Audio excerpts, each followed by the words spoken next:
Alrighty, Ben. Starting us off again today. How are you doing today? Doing pretty well. Doing pretty good. Been a little bit of a quiet week in the whole AI space, huh?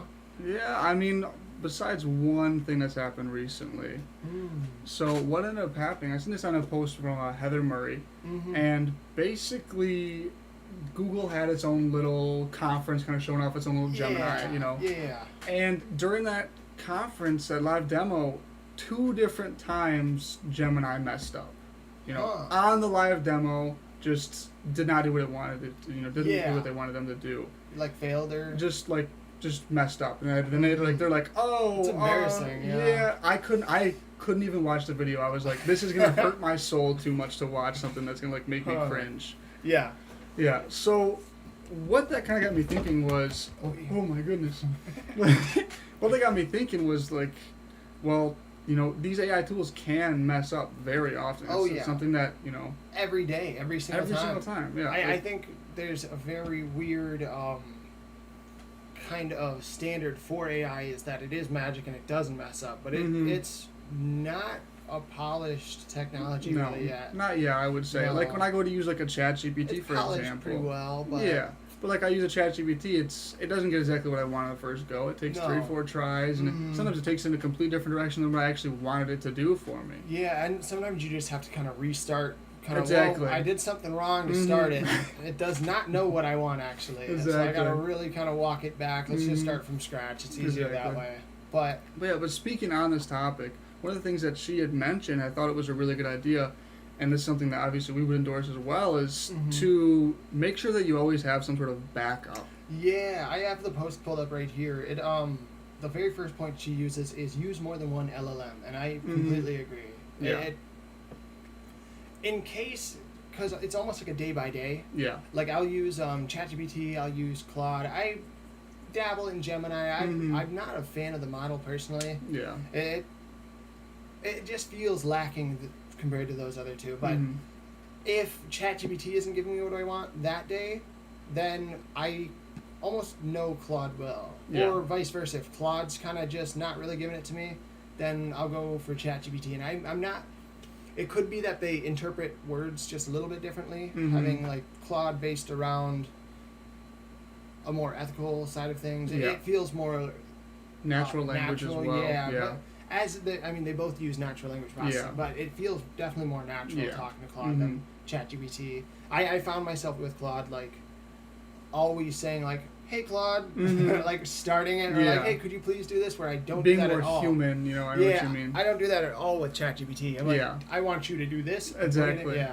I know. I'm the exact same way. Like ever since we've started using Claude, it's like in this post, it made me recognize like, oh my goodness, I've already been doing this. Yeah. I've already been using two different platforms consistently because one's better at this and one's better at the other thing. But I know if one fails, the other one's gonna pick up where the other one left off and get me where I need to go. You're not sitting there frustrated like, come on, I guess I'll just put on my boots and I'll do it myself. Exactly. Like, what was the point of doing this? And that leads to dissatisfaction using the models. Especially if you're a first-time user or trying to adopt it into workflow. It takes 21 days to build a habit. Yeah. And I would definitely recommend using AI for a variety, like professional tasks, any sort of writing, marketing. There's so many things that could use it. Sure. But they'll use them, and like we said, like certain days, just not the day for ChatGPT. Certain days, not the day for Claude. But they're just using the one, and we do promote just try one. Yeah. Like figure one out. It'll be a lot more approachable. It won't be so scary. However, I would recommend maybe use one for a week, but try another LLM too if you're getting frustrated with the one you are trying. Yeah, that's a good recommendation. Building off of Heather's point of use more than one LLM, I think adoption-wise, start with one. It'll be easier. It'll be simpler. You'll get to learn that easier. Especially how finicky it can be, what works, what doesn't. But like Heather says, doesn't always work. Yeah, exactly. So eventually try another one. I think another big part of what this post was like alluding to is that, and I think she even straight up states it, is you need to be able to do the thing that you're trying to do without AI. Like if you're completely full, like you need or you're reliant on AI to do this task completely, and you may not even know how to do the task by yourself, there could be a problem there, because what if one day the Wi-Fi goes out, for example, and you're just screwed, you cannot get this task done now. You're like, oh, I don't know how to write the copy for this. You're screwed, you know? You need to be able to, at least to some extent, know how to do what the AI is doing for you. Yeah, and that builds on the point in our course that we touch on, which is that AI is an enhancer, not a replacer. Because, I mean, imagine I know some like HTML, JavaScript code, but Python is above me. So imagine I go into a job using ChatGPT to kind of skate by. Oh yeah, I know Python. Oh, I know how to do this. Yeah. ChatGPT, please. Can you? And then all of a sudden, ChatGPT isn't. They give me a task. ChatGPT has no clue how to do. Can't do it. I'm dead in the water. There's. You ever like approach them like kicking your shoe back and forth? Like hey. And then that makes one AI look bad. That makes you look bad. It makes you probably not want to touch AI again. Yeah, because you're like, oh, this is gonna get me in trouble. Yeah. It's like, no, it doesn't get you in trouble if you use it as an enhancer, not a replacer. You know, a first draft. Yeah, exactly. Like, for example, if you're doing like document creation, if you were usually having AI do it for your document, like to create the document first draft, boom, you know now how to, you know. Where was I going with that? Maybe like the structure of the document? Or? No. Oh, sorry. So like going off like you have your first draft, and now boom, you add your own enhancements to it to take it to that next level, like the human touch. Yeah. Especially like the way AI likes to just repeat the same thing over and over and over, even though as a professional, you have your own ideas of what it should say, so you can take the bones of what it has, but hey, I want to these things are really what are important to people, not the 20,000 different websites you scanned that all said this one thing that is done to death and is not important. That you did put in here. I'm gonna scrap that. But like AI really has a habit of, like you said, like saying the same thing. That's what it's trained on. Yeah, it just predicts what it should say next, and if the prediction to like 19,000 times out of 20,000 says, oh, it'll say this, it'll be that. It's gonna say that. So she also makes a couple more points. One says don't get annual licenses for AI tools. I agree with that, especially with the competition in the market. I would say that this year was a little less competitive and a little less fast-paced than I thought it to be. I would agree with that as well. I would say like December of 2023, me and you had plenty of conversations like 2024 is going to be wild. It's going to be insane. They just announced Sora just a little bit ago. What could that even mean? It's probably going to come out in March of 2024. Yep. Shocker. It's not out yet. It's not out yet. Yep. There are plenty of other video-based advancements made. I would say that's probably our biggest of the year. Yeah, it would be definitely. And I'm watching. There's a guy on LinkedIn who does AI video every single day, and just to see the advancements from like his original like prompting back like a year ago to now, it's a crazy advancement. He's doing it with Runway Gen 3. Yeah. Do you have a name? I don't know how to say his name. I'll be honest. It's like Tian Tianzhu, I think, something similar to that. So. Cool, super cool guy, super nice. Yeah, we'll pull him up on the screen. Yeah. I don't want to butcher your name. Yeah, exactly. But he puts out content based around like using Runway and using these different image generation models and stuff like that. So seeing the improvements from last year to this year is actually insane. Oh yeah, because you've been getting content. I've been consistently watching him just get better at it. But there's still that, I was like, oh, I thought we were going to be further. Because we've seen Sora.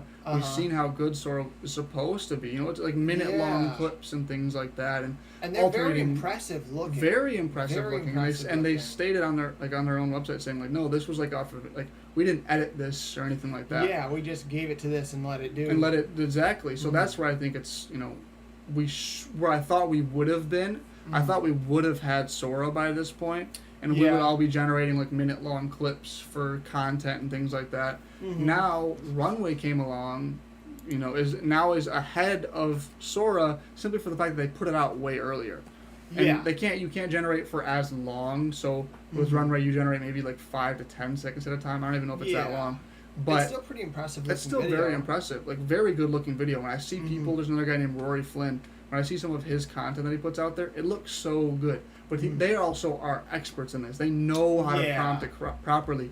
So for the average person to come on, they're going to try to prompt it one time and be like, this doesn't do anything good, you know? Yeah, personally, I've not used Runway very much. I don't really need, at least with what I'm doing, I don't really need AI video. Is it a finicky tool? Because I know compared... It can be, for sure. Like, DALL-E compared to Midjourney has a plethora more. The learning curve on Midjourney is much higher than DALL-E. It's very similar. Is it like, similar? if... I would think if Sora were to come out right now, I think Sora would be easier to use. It's just going to be more general prompting. Yeah. Compared to, like you said, if you're going on to Midjourney, you need to know, like, I'm wanting this photorealistic tiger eye. I want it I want it to be used by this certain part of the tool. Like, it gets really specific. Yeah, if you've ever seen those Midjourney prompts, I don't use Midjourney either. I don't need to get that specific with things, but some people do things that have... I've seen their prompts, and near the end of them, it's just a series of letters, colons, and numbers. I don't know what that means. And there's the style reference as well. Yeah, like, that's all things that I've looked into just a little bit. It's like they're doing aspect ratio, and they're doing I touched on that stuff. Yeah, but it gets extremely advanced. If you see somebody that if they say, "Oh, I'm a Midjourney prompter," and they really know how to prompt on Midjourney. They can do some really cool stuff with it. They can do some cool stuff with it. No, really impressive stuff. I have Sora pulled up here just so we can get a little bit of a look-see at a couple of these. You brought up a couple just before we started this podcast to mention, was one being the astronaut videos, to speak. Yes. It's what everyone kind of totes as being like, whoa, that's so like... Because it's a full minute that they generated off of one prompt. And it's very impressive looking to imagine that this isn't somebody recording this. Nobody had a camera. This guy doesn't exist. Nobody built anything. Yep. This area of the world doesn't exist. He's like, I don't know, on a cloud. I don't really know. Exactly. It's crazy. Yeah, but I'm going to pull it up. We're just going to look at it, mention it. We'll pull it up on the podcast for them. But it's just a man with a quilted helmet walking around a big planar white planet. It's like there's a UFO. It's so crazily well done. And it's so high quality. Like, if you would have shown this to me 2 or 3 years ago, I'd have been like, oh, cool, like a little short film that somebody put together. Yeah. But now it's... like, oh, they probably had a budget of like $20,000 or something to put this all together. They put it all together. This is going to go win like some short form, like some short film festival or something. But, I mean, it was just a prompt that they put in. The prompt they used was a movie trailer featuring the adventure of a 30-year-old spaceman wearing a red wool knitted motorcycle helmet. Blue sky, salt desert, cinematic style, shot on 35mm film, vivid colors, was all that they used. And you can't even imagine, like, you just, like, take one of those people that are, like, experts. Yeah. That are, like, they know how to prompt these things even better. Oh, you could take that. I don't even know what they could create. Like, it's going to be... actually it's going to be another level when you're able to generate an entire minute film like this. I wonder, I know with DALL-E, there's a certain point where it becomes too much for it to read. Like, you have too much in your prompt, and now it is... We've talked, like, simple is better for the most part. So, I'm assuming you're about to say is, like, I wonder probably if this... the same here. I can't take too much input before it's just going to, like, mess up totally. And I imagine, so... just because I brought up a budget, this is like $20,000, 15-second clip. I can imagine that the processing that it took to make this was probably pretty expensive, because this was before they had ChatGPT 4.0, which I want to really quickly just kind of shout out. One, we had a lot of video advancements this year. Yeah. But we've also, in multiple different models, have made... or at least the main like players in AI have made really big steps towards making fast and cheap. Yeah, fast and cheap, powerful AI tools like the 4.0 and Gemini as well. Claude 3.5, I believe. 3.5 Sonnet, I think. There's Sonnet. There's a couple of them. But I know what you mean. Like, it used to be with just 4. It would chug, and now with 4.0, it's as quick as you can type it in, basically. Yeah, and it's so much cheaper than 4 was ever, which I think is very interesting. Yeah. But we're going to look at another video, just because I enjoy this video. It's just an old man sitting there in an incredibly high definition lens with people walking behind him. He looks to be on like a train or in a building of some sort. And the prompt says, an extremely close-up of a gray-haired man with a beard in his 60s. He is deep in thought, pondering the history of the universe as he sits at a cafe in Paris. His eyes focus on people off-screen as they walk, as he sits mostly motionless. He is dressed in a wool coat suit with a button-down shirt. He wears a brown beret and glasses and has a very professional appearance. And at the end, he offers a subtle, closed-mouth smile, as if he had found the answer to the mystery of life. The lighting is very cinematic, with the golden light and the Parisian streets and the city in the background. Depth of field, cinematic 35mm film. I mean, bit of a longer prompt. Yeah, I was going to say, right off the bat, we can tell that it's able to handle something that's a little bit more complex than that original, the original one we showed. And this was forever ago. This was, when did they release this? Was it November? It's been a while now. Yeah, so Sora reveal date. Oh, you're going to have to deal with my Wi-Fi. She's usually pretty good. Yeah. But I think what the really cool thing about that clip that you just showed is the background to me. The ability for it to generate that background and keep it consistent, like having somebody walk through and it looks like somebody's walking right behind. Yeah. October 18th, so even sooner than before. Wait, we're getting something else. No. That's for Smash Bros. Yeah, whoops, my bad. OpenAI. Whoa. That's funny. Sora. February 15th. Okay, so that makes more sense. Yeah, it was the beginning of the year. Yeah. But that's still, that was what, 6 months ago? Yeah, and there was like hints of it coming out. Yeah, but even before that. Yeah, soon after. I'm pretty sure I'd even heard from one of the AI creators, I think it was Edward Frank Norris, said something about like, oh, I'm getting the inside scoop, it's coming out like somewhat soon. Huh. Like the announcement was coming out soon, and then boom, now it's, it's been out, or been teased at for 6 months now. Yeah, what do you think has prevented them from releasing it? Do you think it is the unsure climate of the regulations floating around? I mean, that's more of a current issue. It has been an issue for I think it's cost. I think it's a big part of it. It's like to give this to everyone and then allow them to just go ham with it. I think that's going to cost a lot of money. So they're trying to figure out how to make it cheaper to do.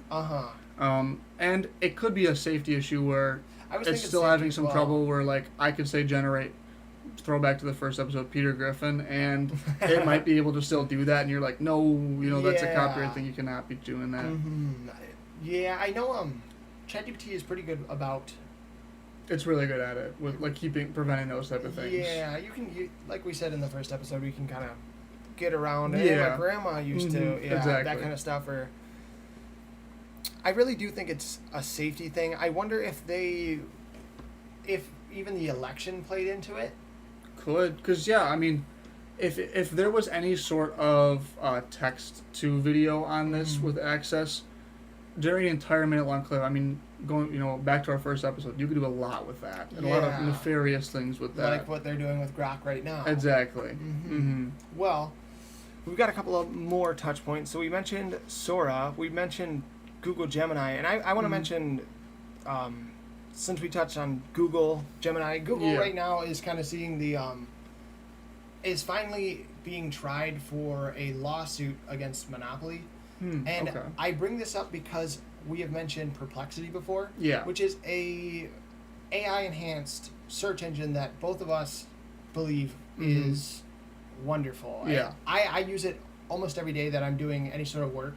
It speeds up my research so much quicker. It's so nice to jump onto a website and be able to just go, here's what I want, and it just goes and finds it for you. Yeah, and you can even say, no, that was wrong. Can I? Yeah, and it'll, my bad. Exactly. Let's try this more. You can switch to really any model you want. You can use and that's Claude. one of the biggest perks of it as well. Yeah, it's just a wonderful search engine. But we believed at the beginning of the year that this is going to blow up. Yep. It didn't. It didn't near as much as we thought it would, because it does have a bunch of new users. But I was saying, like some people were saying, and I was part of that killer, group. It's a Google killer, you know. Yeah. Well, speaking of Google search, it's finally being seen in court. There is a lawsuit against them about antitrust. They have right now roughly, I believe it's like 94% of the market for search engines. Okay.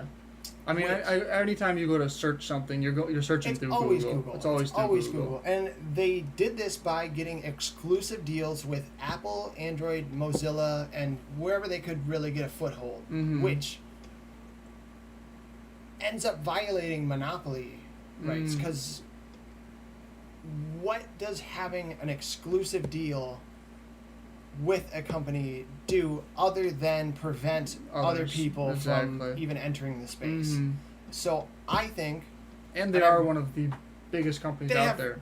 Yeah, as much money as you could ever imagine to do whatever they do. Yeah. They paid, Apple alone in 2022 was paid $20 billion by Google just to be their default search engine. That was 5%. So Apple that year made $387 billion.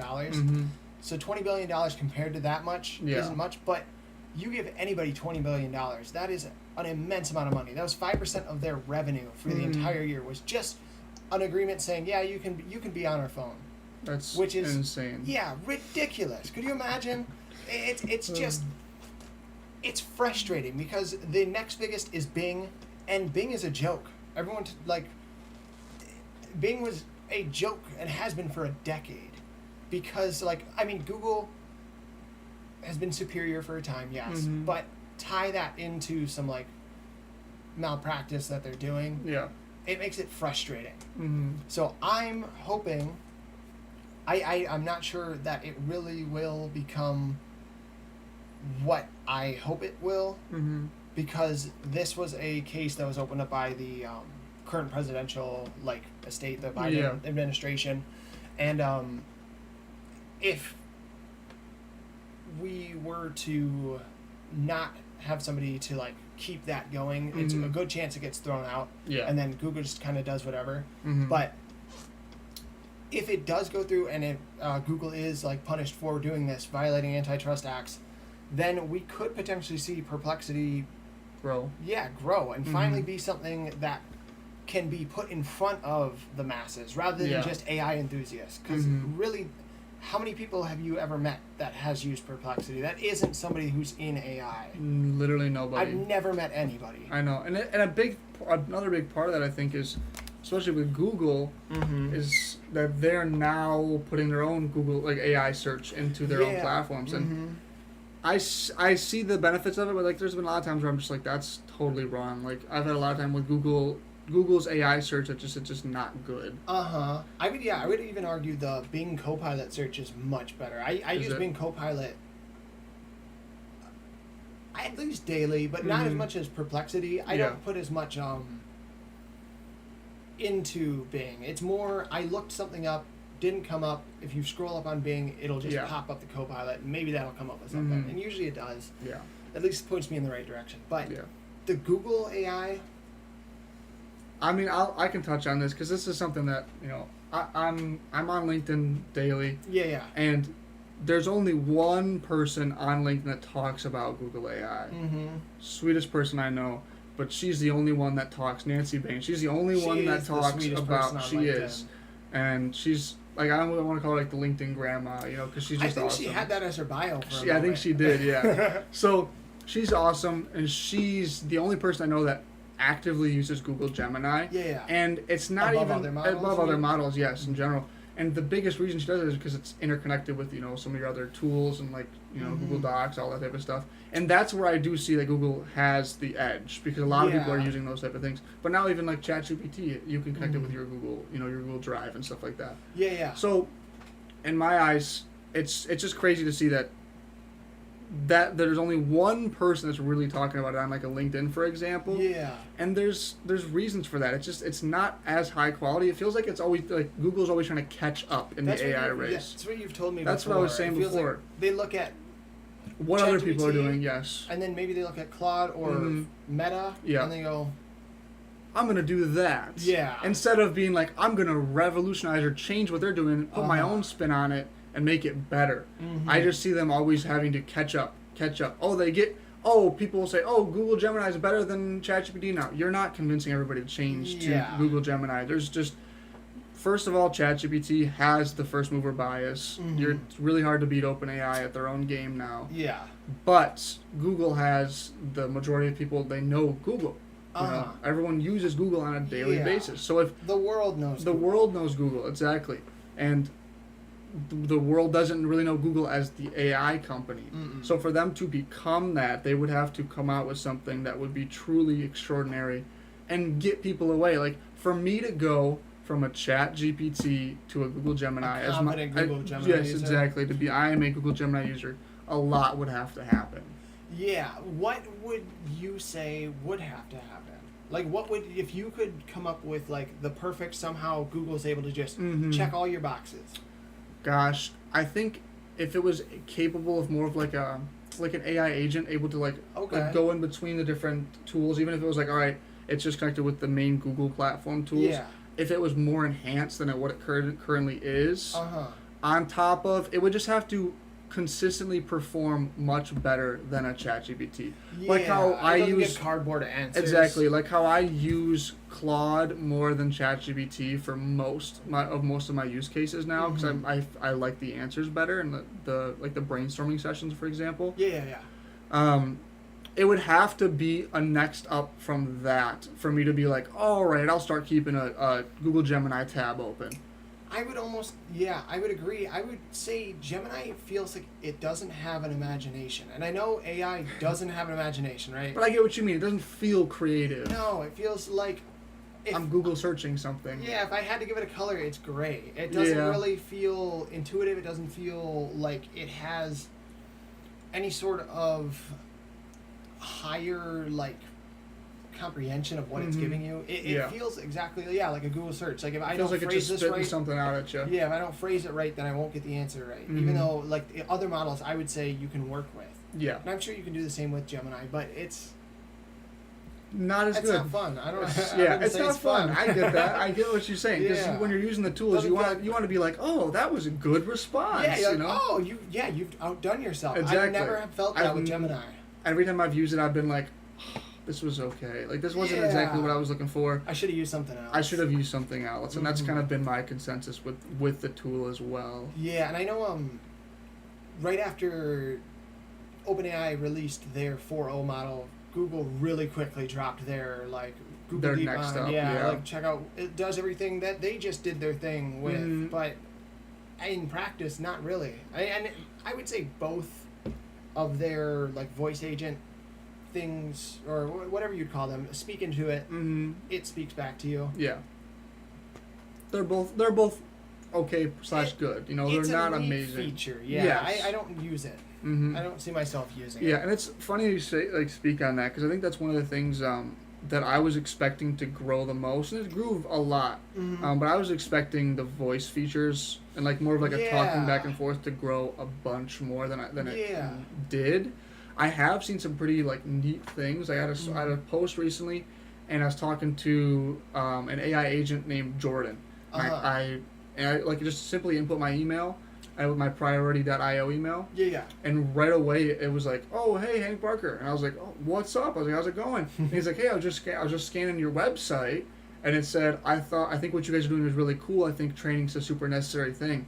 And I was like, what? It was just an AI call. Just an AI call, and I was like, this is super cool. Yeah, wicked. Yeah, and then from there we just had a full conversation, and I mean, obviously it was for a demo, but at the same time I was like, this thing convinced me to book a call, another call with it, because I was just interested. I was like, this is cool. Kind of blown away. This isn't an actual person. Exactly. I've seen a few of those, and I really also believe, I thought that would be something that would be much more popular, honestly. That's exactly that. I think it's improved a lot, but the popularity hasn't grown that much. No, it's really only being used for cold calling. Yes. And I mean, that's where the money is. Yeah. I understand that. It's not really... Nobody is voicing their D&D characters like fully with that. That's too expensive to do. Yeah, I see like Chat GPTs when they release their new voice feature like completely.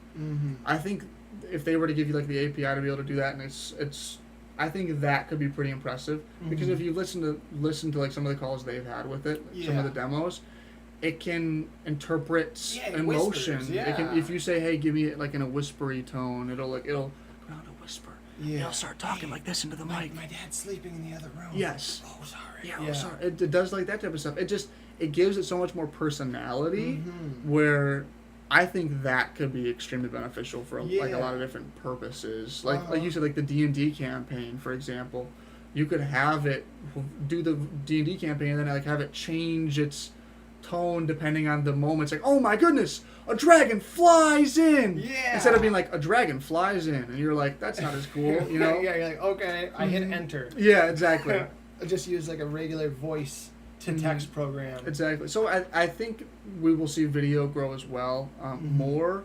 I mean, it's we still got 4 months left of the year, so we will see it grow. Big releases coming. But I don't think we're going to be seeing as big of improvements as we were initially expecting. Yeah, the year of 2023 was a lot of like discovery. Sam Altman saying little silly things on his Twitter that kind of what does that mean? GPT-27? They have AGI? Yeah, they have AGI. Guys, they have AGI. They don't have AGI. But it was a lot of that, like that hype.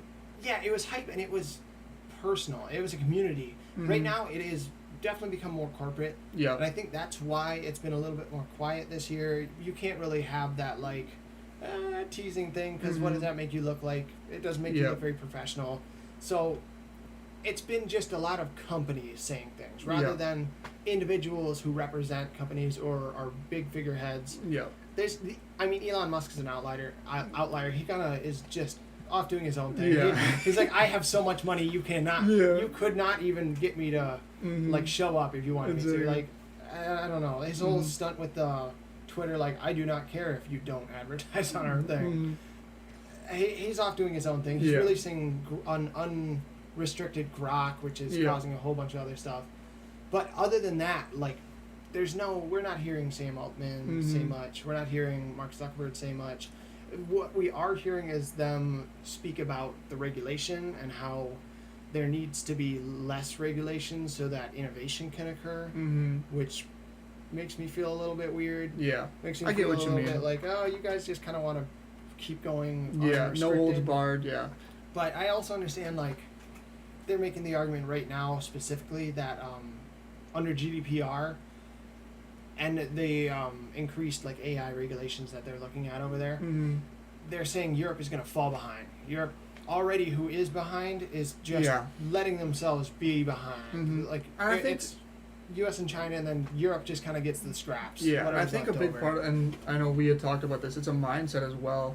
When we talked with like Christoph, for example, like he questions everything right off the bat, or we should be putting some regulations on this. Like he was saying, that was like his first thoughts when it came to AI. When our first thoughts were like, how much? What can we do with this? Like let's do some cool stuff. Yeah, and maybe that's like just America. Yeah, it might be. That's what Christoph said. Christoph was like, you Americans, you just kind of you see something cool and you just try to do whatever you can with it. When over in Germany, we right off the bat try to put some restrictions on it to make sure like nothing crazy happens. And it's a mindset thing, you know. And I might argue that it's smart to probably put regulations on it.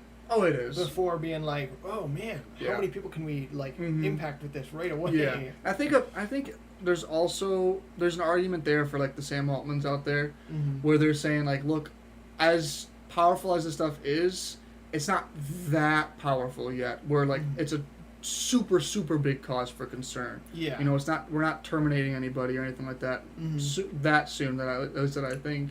Yeah. But at the same time. So that like I see that argument there where they're like, look, we need the restrictions so we can make these big improvements, and when we get to that point, then we'll need regulations in place.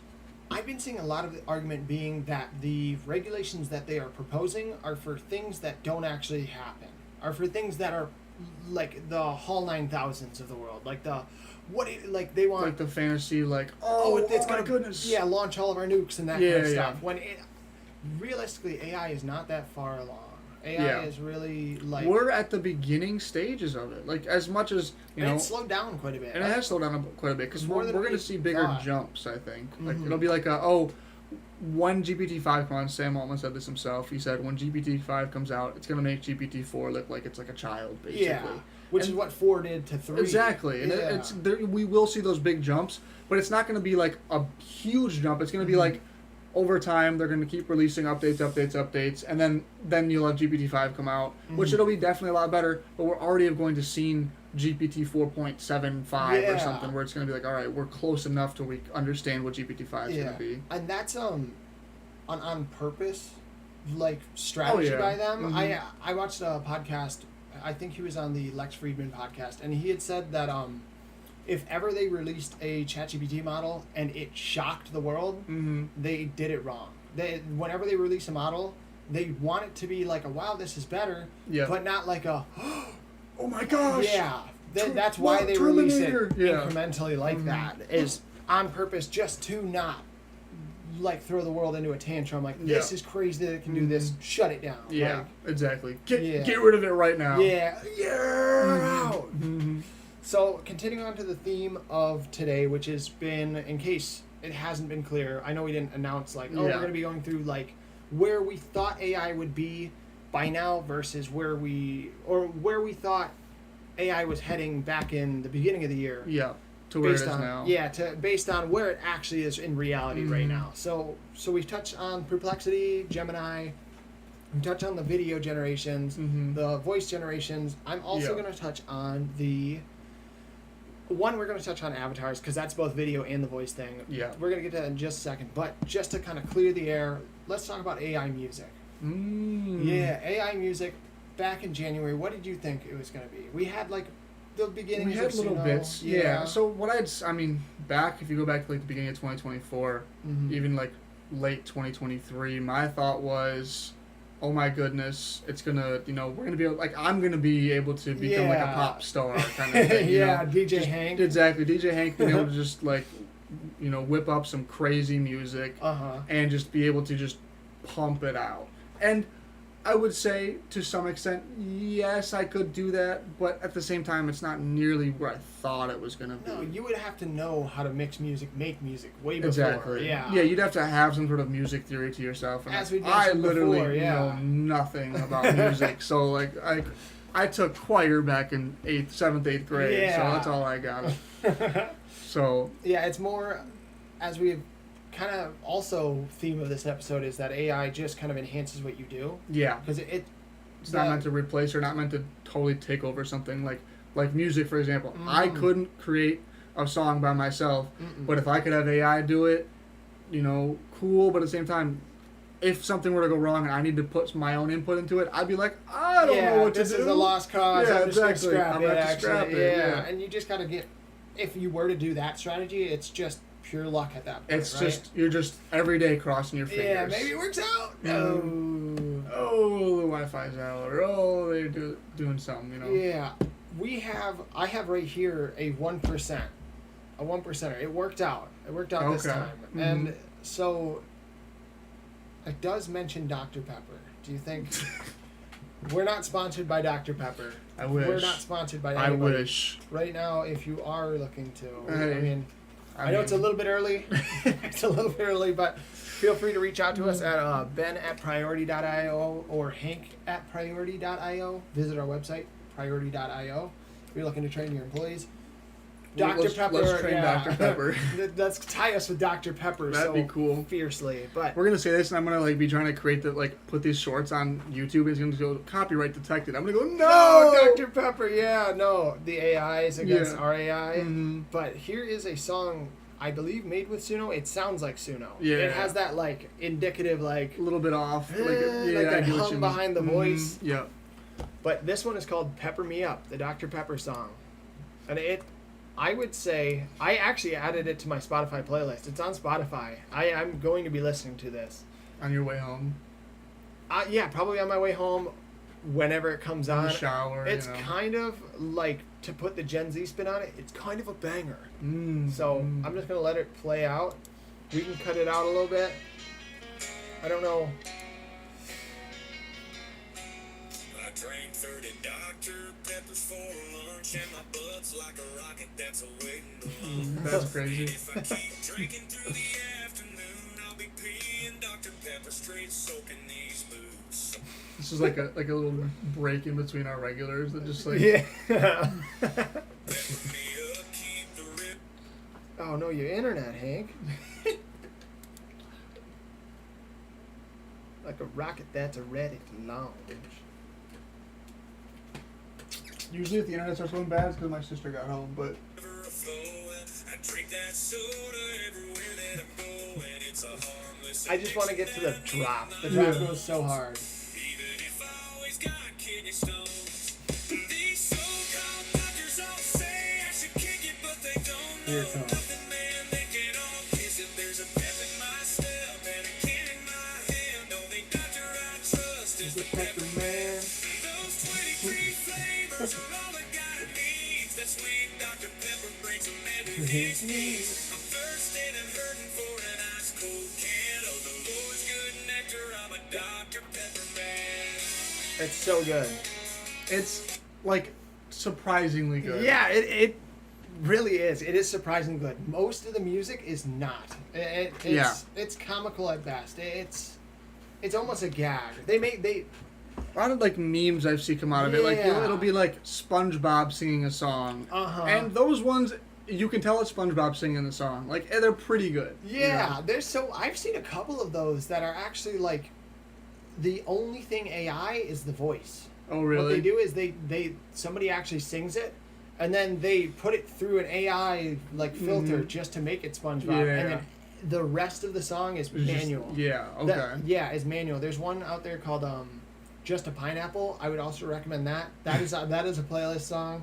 There's Plan Z. Those are both by Boy What on Spotify. Yeah. We're shouting out a lot of people. Whatever. Yeah. Exactly. But those I believe are the only AI element are the voices. It's just a either put through like a voice changer that is AI, or like a text-to-speech 11 Labs kind of voice. Yeah, and I will say, I mean, I've used AI music before, and We used it for our first course we launched. with exactly, Christoph, yeah. and where I see the AI music shining right now is in like background music and things like that. It does a very good job of generating those. Like I generated that one that we used. Yeah. I've used it consistently. It was solid. I was like, right off the bat, I'm like, perfect. I don't have to go download or like Kevin MacLeod. exactly. I don't have to like try to find like copyright free music. I can just go down. I can type in what I'm looking for. Boom! It comes out with it. And now they're actually integrating that into some of the editing platforms. Really? Like Captions AI itself. Okay. Literally, you go to click music, and it's AI generated music, and you just click the genre that you want. You don't type in a prompt or anything. It's like, all right, I would pick like, like punk music, and then it would just auto generate. Yeah, it would auto generate the punk music for me, which it does a pretty solid job, and that's where I see the AI music shining. Yeah. And we see the voice, and the voice is okay in terms of the music. I see that as where it could have been better. Yeah, the voice does sound a little bit odd. Yeah, like it doesn't sound exactly like somebody actually singing. Like it sounds like somebody singing. It's a little squealy. It's a little off, and that's where I think we will see. Probably within the next 4 or 5 months, I would hope it would get a little bit better. Yeah, like at least incrementally. Exactly, incrementally. It's like just exactly like how OpenAI, tools everything better. So, besides that, what else do we want to touch on today, Ben? So I also wanted to touch on the video avatars that have been coming out. I mean, there were talking about like HeyGen, Synthesia. Yeah, HeyGen, Synthesia. Those are both kind of the staples. Like Premiere. But then Microsoft also came out with VASA. That research product. VASA 1 was the their attempt was to make it less like just sitting there talking to you like a robot. Yeah. And give them more like movement, emotion in their eyes and that kind of thing. And I would say they definitely succeeded. They look a little rubbery. I mean, that's going to be the case. Yeah. But once again, incrementally. And I'm just going to show... Should we show the VASA avatar, or do we... Have we shown enough? I think we've shown a good amount. I think if you were going to show something, it would be like how far we've seen HeyGen and these tools grow. Because I think it would be cool to show. You remember the video of Will Smith eating spaghetti? The first the dawn of AI video. Yeah, that seeing it now today. Yeah. It looks like him actually just eating it. While you're doing that, I'll just kind of like touch on the AI avatars. So, I mean, same thing at the beginning of the year, and even into last year when AI avatars first came out, it was really clunky looking. Oh yeah. It was like, if I were to see this, I would be more so focusing on their face and like their mouth moving weird than I would the content that was actually being produced. Yeah. And that's why that's why I think that we haven't seen a more widespread adoption of using these tools, maybe like social media, for example. Mm-hmm. But we are seeing them more in training.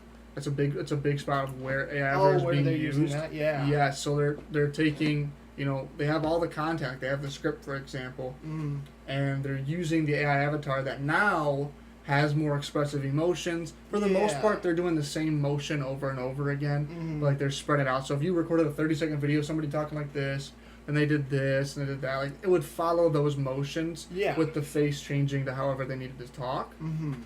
So I say that because I think we're going to be seeing more of a widespread adoption as it gets better and better. Yeah, in training cases? In training cases and in social media in general, I think we're going to see more of these. I definitely think we're going to see a lot more video advertisement with that. I've already seen there's a platform, I wish I could remember the name, that is specializing in AI avatars that are supposed to look like ambassador advertising. Like it's supposed to look like somebody on TikTok being like, "Hey, you need to use this product. Yeah, you guys, you have to check this out." And then it'll like cut to like what they want to show. But the avatar itself, I've seen that as well. Yeah, and it was crazy because I could tell it was AI right off the bat, but I was still like, "Wow, whoa!" I was like, "This kind of crazy." I was like, "This was quicker than I was like quicker than I thought this was gonna go to." And we're gonna see more of that because, I mean, you could do it this way. You could have 20 different AI avatars record some video for your product, and not have actually anybody real saying anything. No, maybe you paid $20 a month. Yeah, exactly. Yeah, versus I want $150 for this. Yeah, exactly. Or just like having to get 20 people to talk about your product. Yeah, like, harder to get the testimonial than it is for me to just type in a script to this thing and just go boom, make this. Then you got to worry about like, I don't know, potential like biases. Yeah. Maybe it only generates white women. Yeah, exactly. Just something dumb like that. Yeah. And I think it's also right now at least you pick the avatar you're going for, and then you type in like your prompt of what you want it to say, like here's your script kind of thing, and it's all right, like if it it'll do a little bit of movement, but if you're watching like a minute or 2 minute video of them talking, after about a minute, I'm almost like bored of watching it because there's not enough movement and emotion. Like they're sitting there and they go like this. And then they kind of like do the same motion over again. Now some are a little bit better than others. They now have it where like your face is kind of not your face, but like the face. Like you can take a 5-minute video of you walking around a campus, for example. I've seen those. That one looks pretty good. Interesting, yeah. And then it just like does the mouth movements of what they actually need to be saying. I think we're gonna see a lot more of that as well. Yeah, that's gonna grow. Those avatars, I'm pretty sure, are just a consistent video. They have like a person do a bunch of different things, and then the AI just decides which ones to pick and use. Yeah. I think that's what Vasa was trying to solve, was just a genuine, unique, like, this AI will just do those things, and they're getting pretty alright. Real quick, I want to touch on the speed at which AI video has developed. So this was the very first kind of like thing that blew up about AI video. It was Will Smith eating spaghetti. And right off bat, this is a bad... That's not a good image of him. No, it is not. This is not a good thing to look at. This is actually a watermark. Maybe I can find Becomes Spaghetti. Becomes... We'll just watch this. Just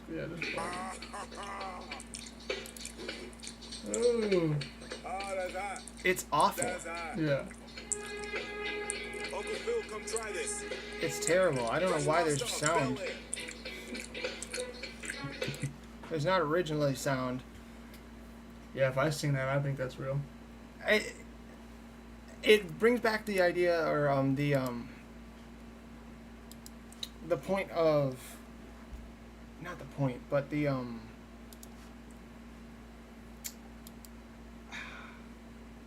aspect of AI originally was that it could only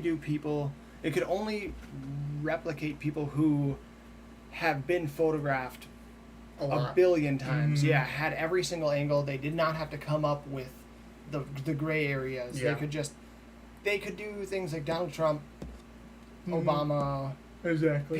people of influence, Elon Musk's Will Smith. Mm-hmm. That was it, and that is also a victim of that. Is Will Smith Yeah. video, and that came out in April of 2023, Mm-hmm. and we're a year and a half past that almost. Yeah. Worlds above. Mm-hmm.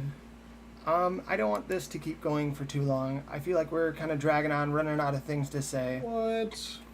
We got all sorts of fun stuff to talk about. Well, go ahead, Hank. Framer is another we could talk about. Yeah, we can touch on Framer. Yeah. Framer is a AI-assisted web development Mm-hmm. app. It has been out for a little while, actually. It's been out since I know we came across it in I think August or September of 2023. Yes. And it's about that time Been in about a full 2024. year now, yeah. yeah. So Framer's been out for a while with AI capabilities. There's Yeah. other all the other big website platforms are starting to take those into account, such as Wix. Yeah. They're having that. There's Elementor extensions you can get Mm-hmm. for WordPress that have AI in them. But Framer, I would say, is kind of the original. And Yeah. just for a demonstration, we're going to generate a page. Hank, what do you want? Let's get a workout page of some sort. Workout page. Whoops. Workout page. Prioritizing. You like Pilates. And hot. I was going to say hot yoga. Let's take it back a little bit. And yoga classes. Include a section offering supplements that support energy and proper recovery. Ooh. Yeah. I'd also like a section about personal training. We'll say landing page. So, looks like we've kind of got the full thing. Mm-hmm. It says work page. Whoops, work page. That's fine. Oh well. Unleash fitness. See what he comes up with. It's a crazy font to pick. Well, we could talk about, like, I thought a year ago today that in terms of, like, website creation and, I mean, marketing in general, but for the most part, like, website creation, landing page creation, that would be just purely, like a framer, for example. It would just be just a framer when, for the most part, AI tools are just being directly integrated into the already used, tools, like Wix or WordPress. Mm-hmm. I wanted to touch on that a lot of what I thought would be coming out in AI were these big grandeur things, when really this year has been about just kind of finding little niches. Like we were talking about the music, Suno.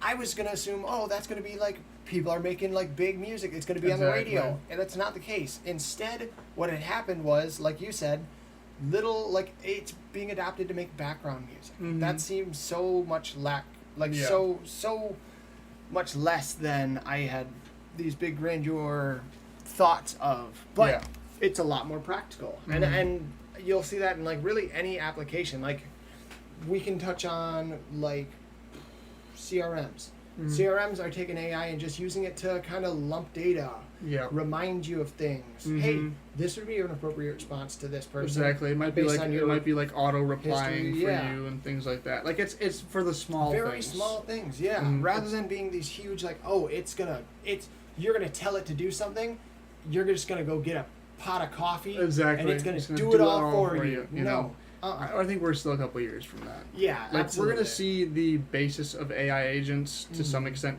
like within the next year, I would say. But I mean basis, like it's going to be more of like a Zapier automation, kind of like connecting doing a couple little simple things. Exactly.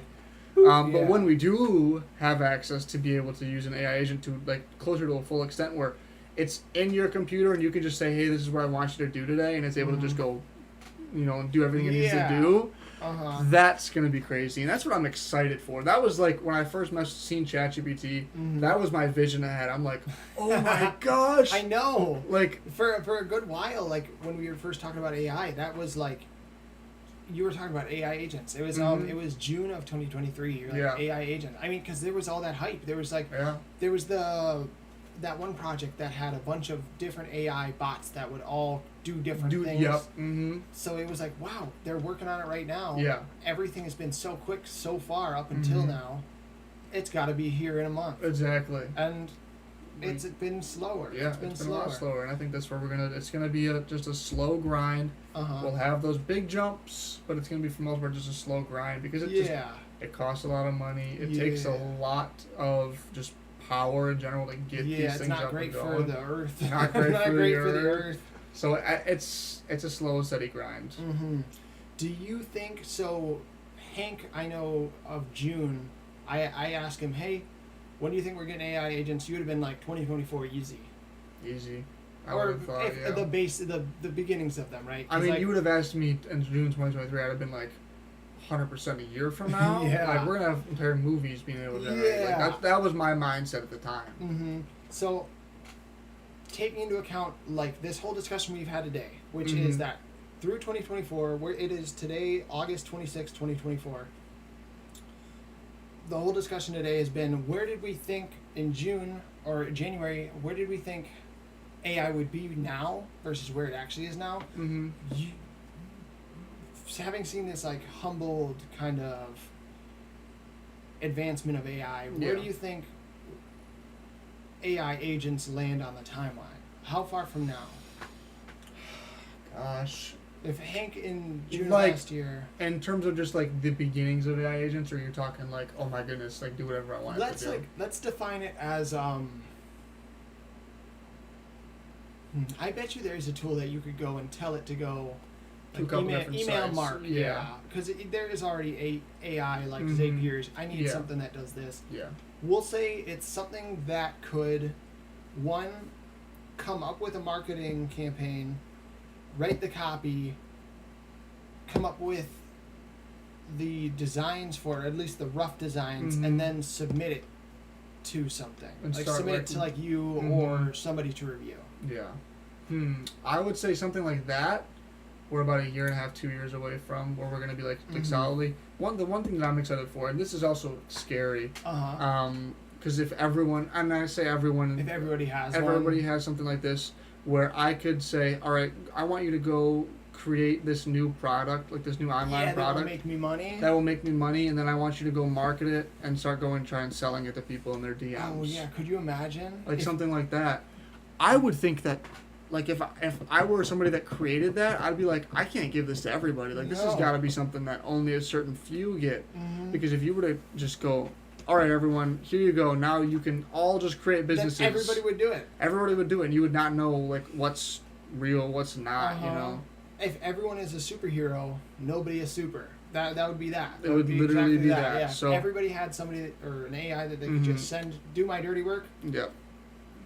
Then all the dirty work looks the same. And I think we're from that specifically 3 to 4 years at least. At least. I'm almost gonna be fighting towards more like 7-8 years. Think that far? Yeah, because I think that these big regulation talks, as well as the I'm gonna swing back to the Google monopoly thing. The fact that Google is being hit with this lawsuit and it's finally being put in court kind of opens up the eyes of these big corporations that, hey, we're not actually immune anymore. Yeah. Just because we have like huge buy power, they're not scared of us anymore. We're gonna have to downsize, which might mean they're downsizing their AI operations, which could slow them down. And the restrictions in general. The restrictions in general are gonna just lead to, dude, that thing is like about to fall off. It's so funny. Oh, dude, I'm covered in gross. Anyways, but that's about to fall off. But no, I think the regulations in general. They're going to grow and just in general, things are going to be more restricted in terms of like the creation of new AI. Like for example, like an agent creating AI agents. There's going to be restrictions on that. Oh yeah. Because they're not going to want everybody to just have unlimited power to go do whatever they want. And this could have its own episode. It's just the like kind of theories behind AI agents and like what really would a world look like with that. That could be just a cute little combo. Yeah, because there's so much to consider. Like there really is just too much to talk about. Yeah, it's like, what if the everyday man had this? Now if only the rich have it, does that make sense? Exactly. No. There's disparity there. Or if everybody has it, is anything getting done anymore? Is the quality of all the content that's being created by these agents what's the good? point of even having people around if exactly. they're... Yeah, you know what I mean? If we could just have 10,000... Yeah, right? The whole episode could be on that. So... Find out next time. Yeah. Total. Shout out. I think that's about it. We've covered a lot of everything. We're at an hour right now, so we've been yapping for a little while now. And we've touched on, just a quick recap, we've touched on how just AI in general doesn't quite always meet our expectations. Yep. That's been the general theme, and then the rest of the episode has been just us talking about our expectations and where we are right now. Yeah. So we touched on Google Gemini, the other different chatbots. We've touched on where video has been, where image generation is, which now we're at Flux. Yeah. That's pretty intense. We talked on that in our last episode. So if you want to hear the discussion on what Flux is and all of that, then go back an episode. But music, video, AI avatars, and like search engines in general. Yeah. And they've all, I would say, have the expectations I had back in, we'll say January, February, were much higher than we are right now. Yeah. They've all not really lived up to these, like, the hype cycles that media loves to spin. And I mean, if you were to look at any sort of like AI developer, this is what they were saying. Yeah. You guys are really getting like excited for something that is not yet ready. It's not calling him crazy. He's not like, y'all are crazy, but he's like, guys, like, be more realistic. Be realistic, yeah, absolutely. Yeah. And we're seeing the real. We're seeing the realistics. We are seeing the realistics. That is our episode for today. It's been a pleasure, Hank. Our expectations might get a little bit ahead of us, especially when it comes to AI, especially when it comes to the hype cycles surrounding AI. Yes. But that doesn't mean that this technology is not still developing. It doesn't mean that AI Sora is not going to come out. It doesn't mean that we are never going to see AI music on the radio. It's just something that needs more iterations. Yeah, and I think and we were talking about a lot of like the negative and where we don't think or we think AI is currently and all that. It's still beneficial. It's still insanely useful. It's still worthwhile to learn and implement into your company. It's just not at the level that a lot of people had like hyped and said it was going to be where we are currently. But it's nice to be realistic. It's nice to know exactly, okay, what can this can do and not do. You know? You can still see like upwards of like 40% productivity increases just using like a ChatGPT. And just because it's not something you can say, hey, do literally my whole job for me, send, doesn't mean it's not helpful. Exactly. It enhances what you do. Just please, please, please don't go and try to be an AI music producer without any having any music production. Don't go and try to be a marketer without ever having marketed anything. Use it to enhance you. Don't use it to replace. But if you wanted to make some cool music, you could send it our way. I'd be interested. We could play it. For sure. That would be pretty fun. Send that to us at. You send it to either what we mentioned earlier, Ben or Hank at Priority. We also have a Tugboat at Priority. Tugboat's pretty cool. He's on our website. Go see it. Alrighty. Sounds good. Adios, you guys. Stay techie. No, that's not it. No. What do we want to say? Keep AI simple and actionable. Okay, yeah. That's better than stay tech. Okay, yeah, you're right.